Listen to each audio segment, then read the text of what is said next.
individuals, and at the end of the day, that's going to help us be a successful offense. Hey, KP does like these flips after every win, and I'm like just waiting for him to do his flips. You can tune in anywhere that you guys follow us on social media. Shout out to Jalen Ramsey. He sucks. Welcome to the Practice Squad podcast. I'm John. I'm joined by my co-host Mark, and we're coming at you finally after the 2023 NFL Draft. Got a lot to talk about in regards to that, a lot to argue about in regards to that. I think me and Mark have quite a few differing opinions. So that's what the draft's for. Yeah, we purposely, haven't totally engaged a whole lot this past, week about our thoughts and things like that, just so that all of these arguments can be as fresh as possible for you. There's a lot of tension between me and John during the course of the draft. But the best thing about the draft, as we get into it, and we have an awesome guest too that we'll introduce here in just a second. But the best thing about the draft is that no one knows who's right or wrong until 3, 4, 5 years later. From now. Yeah, so it's just like it's all nonsense. Even like the whole draft grades thing is hilarious because it's like, oh, these guys obviously had these guys on their boards for a reason. So who are we to say whether or not they deserve an A or a B or whatever? You're basically just judging what they thought of what they've already done. You're not judging what they're gonna do. You're basically just like, oh, they're stupid for this or they're smart for this. It is what it is, but it's definitely entertaining to talk about. We have a loaded episode of that stuff. But first, we're excited to have a guy who was actually drafted in the draft, not someone who just likes to talk nonsense about the draft, someone who actually was drafted, someone who's going to be a Green Bay Packer, was drafted in the final round, my former teammate, 2021 rushing leader throughout the country and rushing yards, Lew Nichols. We're excited to have him on. What's up, Lew? How you doing? What's up, man? How you guys doing? I'm doing good. Yeah, you probably still riding the high from the draft. What was kind of that process like, and kind of waiting for that call to come on day 3? The draft definitely starting to come down from all the emotions and stuff, but definitely was just a surreal moment just to spend that time with my family and just to just kind of take all that stuff in, man. That was the day I worked and so once I got my phone call and the Packers, called me, man, it was crazy. My whole family was going crazy. Did you have like a draft party and everything, Lew, just family and some of your closest friends, or what did you kind of do for it? Yeah, it was just family, close friends. Really didn't want to do too much for it, as far as like a whole party. I was kind of waiting to celebrate afterwards, but yeah, not too many people, just friends and family, really. Was that process kind of what you expected it to be as far as talking to coaches and the workouts and any of those things? And, what was kind of your takeaways from it? Like, was there a little bit of politics involved? Like, anything like that, you kind of didn't expect going into this process? Not really, man. I really kind of just took it all in for what it was. My kind of situation had a real good 2021 season. In 2022, just the numbers were down just from injuries and team wins. So that was kind of like the biggest thing I had to face and answer questions too, as far as talking to teams. But I mean, honestly, man, it was a whole blessing. I at some moments were overwhelming, but I just tried to take as much as I could in, as actually something good, because I mean, this whole process I just went through was everything I wished and wanted for, when I was a kid. So I didn't want to get to this point and start complaining. I mean, it's going to be something with everything. So I just wanted to keep a level head, honestly. That's awesome. You mentioned that 2021 season, Lew, and obviously one of the more special seasons. John, if you want to pull up the stats that I sent you, not only was it the best, you had the most rushing yards of any running back in the country that season. And that's the same season, if people are forgetting, Kenneth Walker, Michigan State. He kind of got a lot more attention just being at a bigger school. But there was a smaller school in Central Michigan and a running back that had more yards in the same state. And that was you. You want to talk a little bit about that season and just why do you think it kind of came all together for you in 2021 and some of the things maybe people don't know that went into it of the success behind that? Man, it was just me really just locking in, man, on everything. Like just taking just taking the game personal. Like, man, I'm not leaving this field with, at least 150 yards and 2 touchdowns. Like, that's kind of the mentality or where I took it, approaching that season and during that season. But man, that team, when you just go looking back at that team, man, we were loaded. Had guys on the outside, Khalil Pimpleton, Ja'Cory. I mean, those guys are professional athletes. Then you got Bernard and Luke up front. They're NFL draft picks as well, man. That team was loaded. So I know I got the ball a lot, so I was able to show what I was able to do, man. But I mean, the holes were open. I was just setting up my blocks and reading my keys, trusting my eyes, and believing in everybody around me, man. That really was a team effort. I know it's cliche, but that really was just a team effort, man. We were so just locked in and dialed in. I think that's why it just was, such a unique season for us, because we won about 9-10 games that year too. So, man, it was definitely just a blessing to be around those guys, learn from those guys, and just go to war with those guys for that whole season. That was a blessing, man. And you name dropped a lot of NFL players there in your answer. And, Central Michigan kind of has this unique aspect to it where a lot of guys that do go to Central make it, or, other MAC schools, it's not really the case. Do you feel like just kind of, the guys in that program and the coaching staff that's there kind of helps set you guys up for success at the next level better than most other schools? Or, what else is it that, potentially makes that program so successful for making guys NFL ready? Man, that's a good example, honestly. I mean, I was fortunate enough to have Coach Mack there for my whole 4 years and Coach Jackson, my running back coach, there for all 4 years. I mean, those guys got such complete resumes, from schools they've been at before, and the guys that they've coached and the teams that they've been around. So definitely having those guys coach me for all 4 years, I mean, like, I was just blessed, because coaches come and go. So for me to be able to learn from them and pick their brain and, like I said, for 4 consistent years, man, that definitely improved my game all around. You know what I mean? So the coaching staff, that definitely was something that was much needed. And you mentioned Coach Jackson being there. Interesting that he, back in his day, you talked about his resume, coached at UTEP, guy named Aaron Jones. If you're listening to this podcast, might have heard of him. You'll be teaming up with Aaron Jones in Green Bay. So kind of just, the world's colliding for Coach Jackson. For you, have you reached out to have you had any contact with any of those Packers guys yet? Or you kind of wait until you get there, or what does that look like for you? Jordan Love hit me up the night of the draft, was just congratulating me, let me know it's time to work. AJ Dillon was open arms. He hit me up with open arms, embracing me into the running back room. So, but you know me, man, I'm kind of a laid back guy. So I'll definitely just wait to get around everybody and, show them how I can ball and how I can help this team and just naturally, build relationships like that. But those are 2 guys that definitely reached out to me. That's awesome. And how quickly are you going to get over to Green Bay and start training? And also, like, do you have to do all the dumb shit, like look for a house to get set up at and all that stuff on pretty short notice? Yeah, so I know I leave in a couple of days for mini camp. We got mini camp practices this weekend.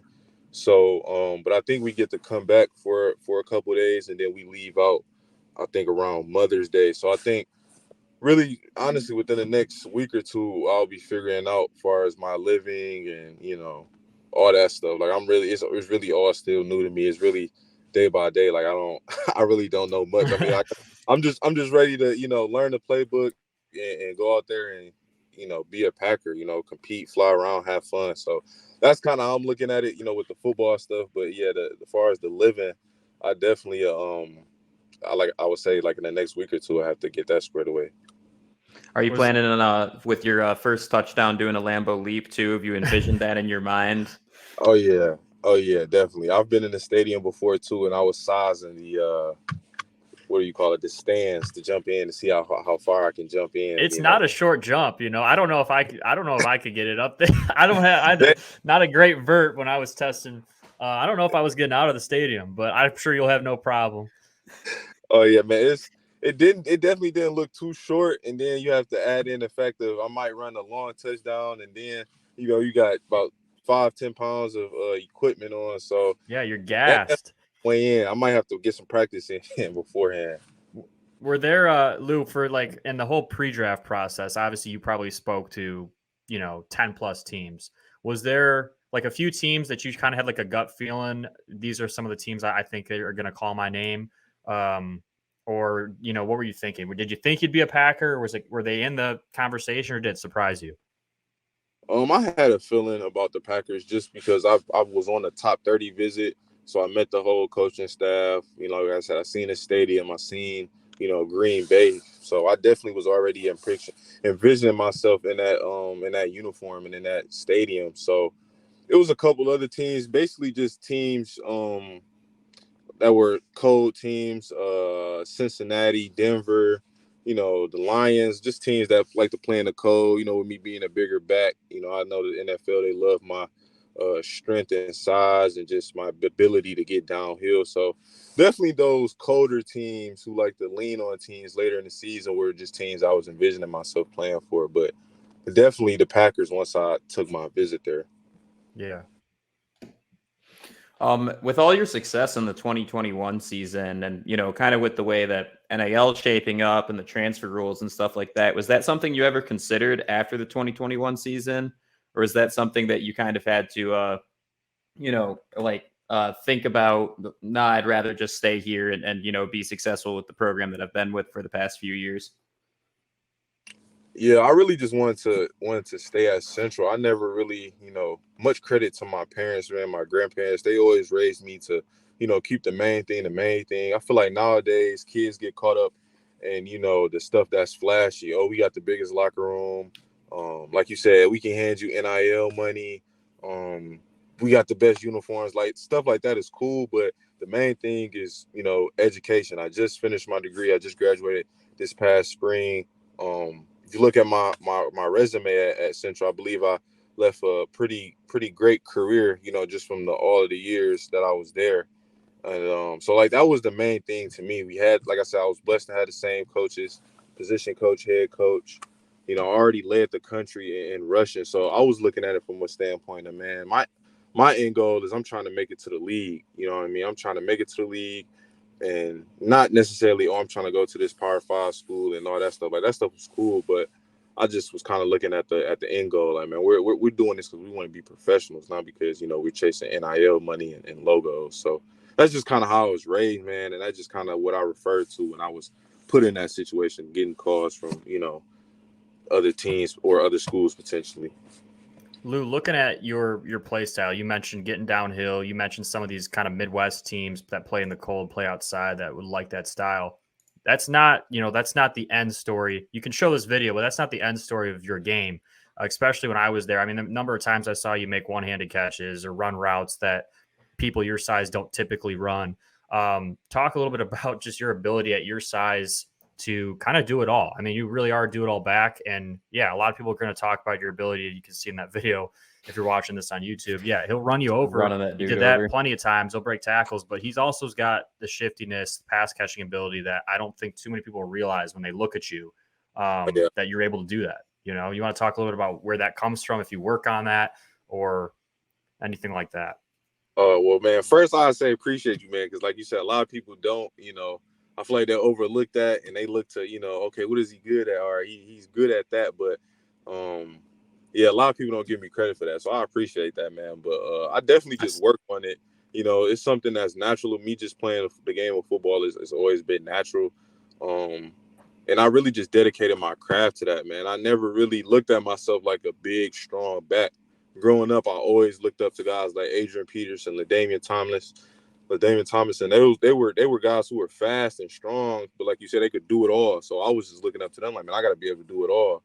And then once I got to Central, I was, looking around the running back room, and I was like, man, I'm pretty much the heaviest guy in here, and I just got here, so I was like, man, they put me in for short yardage stuff and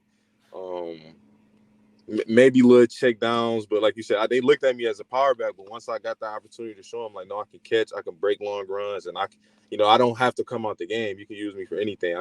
That's where I started building that confidence, and the coaches and teammates started believing in me. But like I said, honestly, man, growing up, I never looked at myself as a power back. I was always balanced, catch, speed, make a guy miss, strong, like all that type stuff.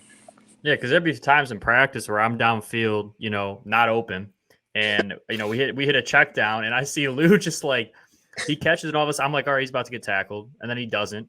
And then he's like, all right, he's about to get tackled here. Then he doesn't. And then I'm like, oh, shit, I have to go block somebody right now because he's about to break this 60 yards that, So like that kind of thing happened all the time in practice. Then it obviously translated to games.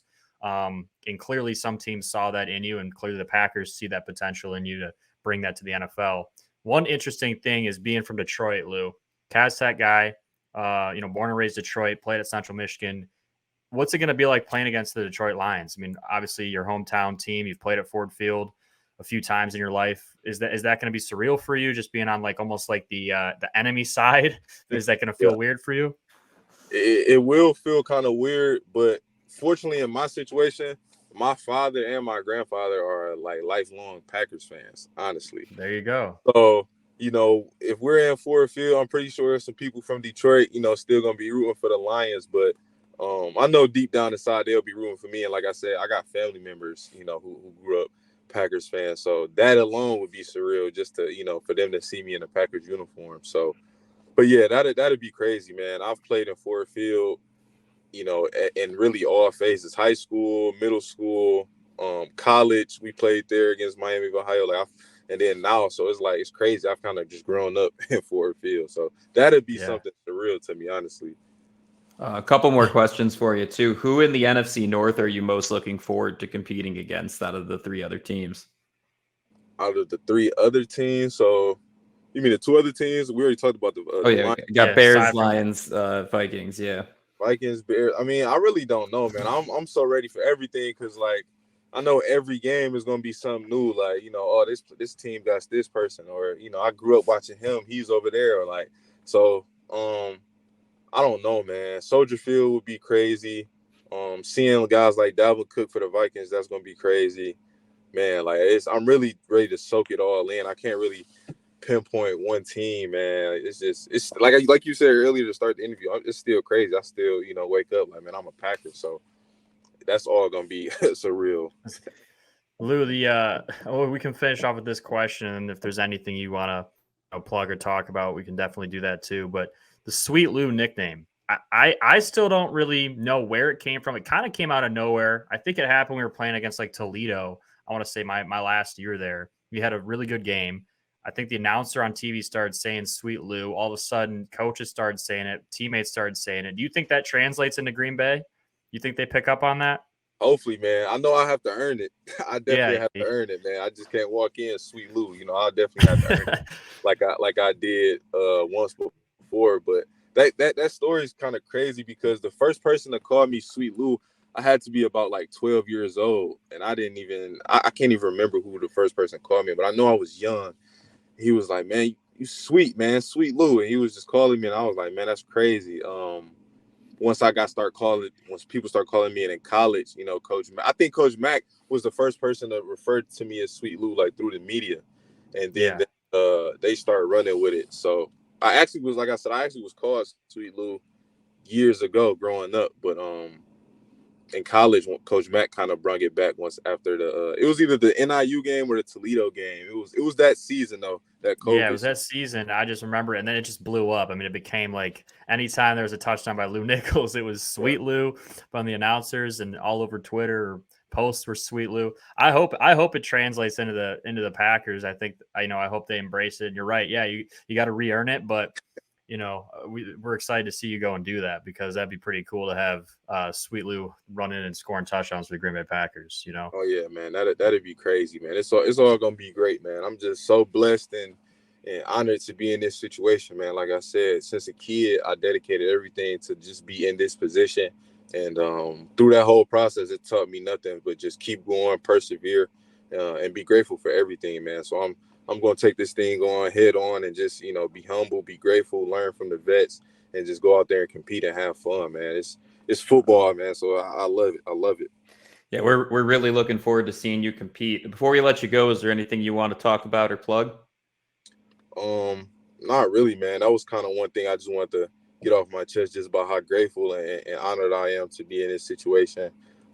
Thankful for all the love I've been getting from friends and family members and, the Green Bay Packers organization, already. So just grateful for all that, man. And I can't wait to get ready to work. We're proud. I'm proud of you, man, as a former teammate, and Yeah. I can't wait to see. I can't wait to see what you're able to do there. I have no doubts that you're going to go there, turn heads, and make a name for yourself in a new spot. But John and I both appreciate you coming on. Obviously, again, congratulations. Enjoy it. Continue to soak in that post draft feeling, and then obviously you'll be getting to work here pretty soon. And we wish you the best of luck with that. Oh yeah, appreciate you guys, man, so much. Thank you, man. Yeah, thank you. Good luck. Thanks, Lew. Take care, man. Right. What a solid interview. That's awesome. Great. Lew was obviously my teammate for 3 or 4 seasons there. I think it was 3 seasons. I left his last year. My first year gone was the year he really took off. That was that 2021 season that he people forget, like, because Kenneth Walker, again, we mentioned it, but he got so much attention that season, and rightfully so. But right in Mount Pleasant, you compare East Lansing, Mount Pleasant, about an hour away, there was a dude who was putting up even better numbers, rushing for more yards and just having a better individual season. So, you got to remember that. And then obviously he said a little bit of injuries and stuff the final year, but healthy Lew Nichols is a stud, man. I mean, put on the tape.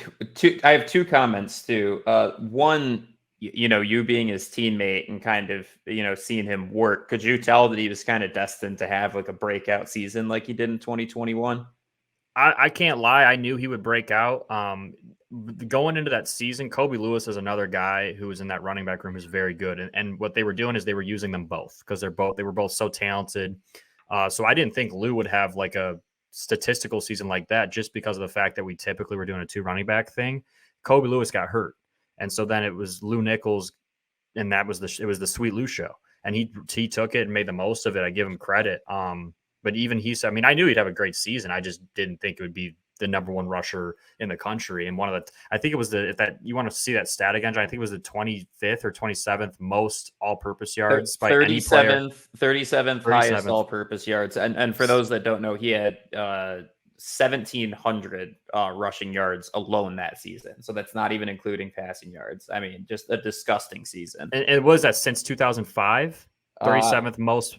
37th most all-purpose since 2005. Yeah, so I mean, you're taking 18 years of athletes. That's pretty damn impressive, Yeah, and I mean, especially again, like not being a 7th round draft pick. I mean, he's probably those other 36 guys that he's getting compared to probably were all NFL pretty guys. Solid.